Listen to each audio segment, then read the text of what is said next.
Stuff I Learned Yesterday, episode 634. Jumping into Popularity.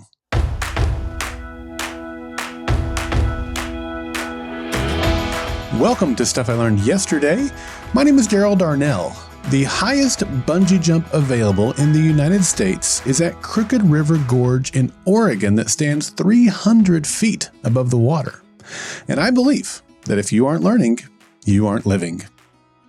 Well, I'm not sure if it's still a thing that schools do because neither of my kids did it, but when I was in high school, the seniors got to go on a senior trip shortly before graduation. There wasn't a lot to do in our small town of 1,000 people, so a trip to almost anywhere would have been exciting. For as many years as I was aware of it, each senior class had been taking the same trip, which was to Branson, Missouri. Each of my brothers had gone there with their class, and it was a given that my class was going to be going there too. And so we did. I don't recall why, but some of the kids in my class were upset with the school administration about the trip and were determined to not have a good time. But as far as me and my friends were concerned, we were going to enjoy the trip as much as possible. Having seen my two brothers go on the trip each of the previous 2 years, I knew what to expect and that there was plenty of fun to be had. Once we completed the 4.5-hour drive, we checked into our resort and settled in. While I didn't know exactly how things would play out, I knew that during the next few days, we'd have time to spend at the lake, shop, eat, go to a show, and enjoy the local theme park, Silver Dollar City. On the way home, we'd stop by Springfield, Missouri, and shop at Bass Pro Shops, which was the only location in the country at that time. And my daughter has told me a couple of times that I've had a glow up since high school, which I always take as a great compliment. I'm just shy of 6 feet tall, and when I graduated high school, I weighed less than 150 pounds. I was a super skinny, nerdy kid with no athletic skill and the social skills to match. I was smart, but not nearly the smartest kid in the class. My family didn't have money, and I didn't have the right last name to be popular. I was just average. I had my friend group, but I wasn't even remotely close to being one of the popular kids. But that was not the case for my stepbrother, Jason, who was 1 year older than me.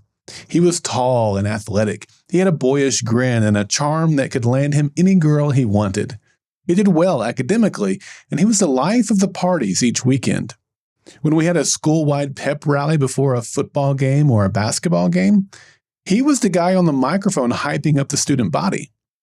There was a lot about Jason that I envied. I wish I had his charm with the girls and charisma.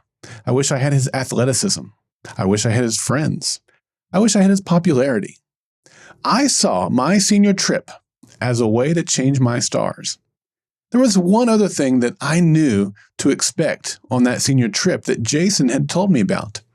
At some point, the chaperones would take us to a shopping center and turn us loose.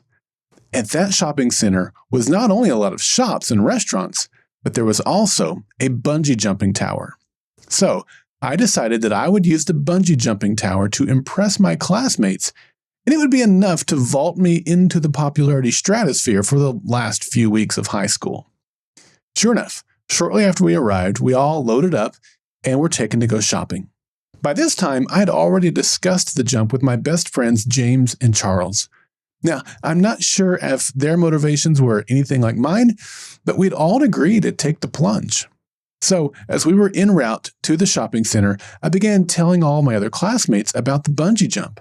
I told them how James and Charles and I were going to go there immediately after we arrived, and I encouraged each of them to hang out and watch us jump. Much to my disappointment, many of them seemed unimpressed and uninterested. However, several of them indicated that they would stick around and watch. Surprisingly, the chaperones parked right next to the tower. It was perfect. As we unloaded, I hyped it up more and again asked them to stick around for a few minutes to watch us jump. The three of us headed inside, and it didn't go as I expected that it would.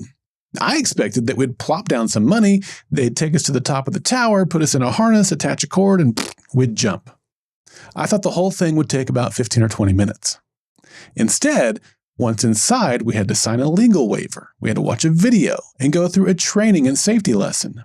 Then we were each put into a harness, and after that, and only after that, were we taken outside to the tower, where we then had to climb 7 stories of stairs to get to the top.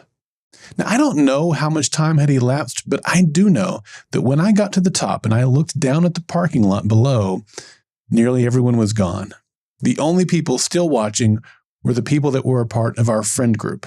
Not a single one of the popular kids was still there. I was disappointed, but not surprised. Charles, James, and I looked at each other with excitement and reaffirmed our desire to trust our fate to the bundle of rubber bands being held by the attendant. I stepped up first and approached the ledge.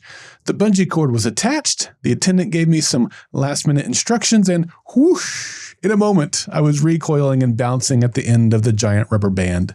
Seconds later, I was lowered into the safety airbag and detached from the cord, and in the blink of an eye, it was over. I watched from the ground as James and Charles each made the jump as well. Here's what I learned. There's a reason I thought that bungee jumping would excite my classmates and make me popular. You see, when Jason was on his senior trip the year before, he and some of his friends decided to jump. He told me the story of how when he got up to the top of the tower, the entire class was standing there watching them. And when they returned to school after the trip, he and his friends were being talked about in class because of how cool it was that they bungee jumped. So, to me, there was no reason why I couldn't expect the same result. Except that's not what happened at all. I wasn't Jason. I wasn't popular. I wasn't the standard bearer for what was cool. Therefore, no one cared. I should have realized this. I had already had several experiences of me saying or doing the exact same thing as the cool kids, only to be mocked or laughed at instead of being considered cool. I was a fool to think that this would be any different. When my daughter tells me that I've had a glow up since high school, I think she's only referring to my physical appearance. Now, I've used that term around people before and they weren't familiar with it, so in case that describes you, a glow up is a positive transformation or significant change in someone's appearance, confidence, or overall lifestyle, essentially implying that they've become a better version of themselves and are now glowing due to this positive shift. It's often used to describe someone who looks more attractive, healthier, or more self-assured than before. Now, I've certainly put on weight since I was in high school, so maybe that's why she feels the way she does. But I do agree that I've had a glow up. For me, the biggest transformation has been my mindset. And don't get me wrong, when I'm around certain people, I still sometimes try and impress them, but that's pretty rare nowadays. I've walked away from those encounters feeling like a fool enough times that I've stopped caring what other people think. A wise person once said that fools buy things they don't want, with money they don't have to impress people they don't like. This is the adult version of bungee jumping to try and be like your stepbrother. However, it's not all bad. To be honest, I am so very glad that I chose to bungee jump that day, and it has very little to do with the fact that it taught me this lesson. While my motivation for jumping that day was shallow and misplaced, my decision to recruit my friends to do it with me was not a mistake. The memory I made with those guys is one that will last a lifetime. That day was one of the last ones that the three of us had together before we graduated and went our separate ways. I still keep in touch with James more often than Charles, and we still occasionally talk about that day we took the plunge. And I'm not going to lie, I do like the occasion when it comes up in conversations with other people, and I get to brag that I once bungee jumped. So, then what's the point of today's story? It's simple. Stop basing your decisions on what you hope or perceive to be the opinions of people who don't even care about you. Base your decisions on those closest to you and put your focus on those people. Sometimes the change in focus will end up leading you to the same spot, but at least you'll have gotten there for the right reasons and with the right people by your side. I'm Daryl Darnell, and this has been Stuff I Learned Yesterday. Well, I want you to be a part of the next Monday Mailbag coming up on March 31st. If you don't know, Monday Mailbag is your opportunity to share what you've learned so that other listeners and I can learn from you. It can be a short message or it can be several minutes long. It really doesn't matter, just as long as it's something that will benefit others.